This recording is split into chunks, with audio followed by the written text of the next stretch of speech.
ইচ্ছা আছে কিন্তু আর্থিকভাবে আপনাদের সচ্ছলতা নেই কুরবানি দেওয়া।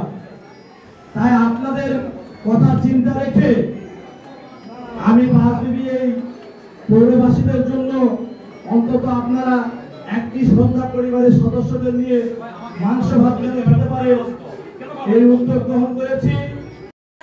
রান্না বান্না করে খাচ্ছি, মাংস পাইছি, রান্না বান্না করে ছেলেবেলে গিয়ে খাবো।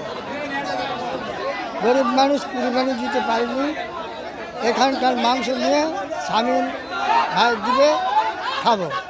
ঈদ গেল কুরবানি দিতে পারিনি, এখানে গোস্ত দিল, বাবা মা মিলে সবাই মিলে রান্না করে খাবো। ঈদের মাংস পাইছি, ইনশাআল্লাহ ভালো লাগতেছে। বাড়ি নিয়ে যাই রান্না করে খাবো, ভালো লাগতেছে। এখানে দিচ্ছে শামীম ভাই পাঁচবিবি থেকে পৌরসভা। পাঁচবিবি উপজেলার বিএনপির শামীম নেতা 17টা গরু জবাই করেছে। আমরা কষায় কাজ করেছি রাত 10টার থেকে। আমরা কষায় পাঁচবিবি শামীম নেতার ডাকে আসছি 32 জন, রাত 1টার থেকে গরু জবাই করেছি। এখন এই গোশ গরিব দুঃখীর মাঝে বিতরণ করবে উনি, এই উপলক্ষেই গরু জবাই করা। 17টা গরু জবাই হয়েছে। এর আগে আর কোনো দিন এরকম হয়নি, আমরা করিনি, এটাই প্রথম। পাঁচবিবি উপজেলায় এটাই প্রথম। আসসালামু আলাইকুম। আমাদের পাঁচবিবিতে এই প্রথম শামীম ভাইয়ের উদ্দেশ্যে সাধারণ গরিব দুঃখী মাঝে আপনার গোস্ত বিতরণ করতেছে।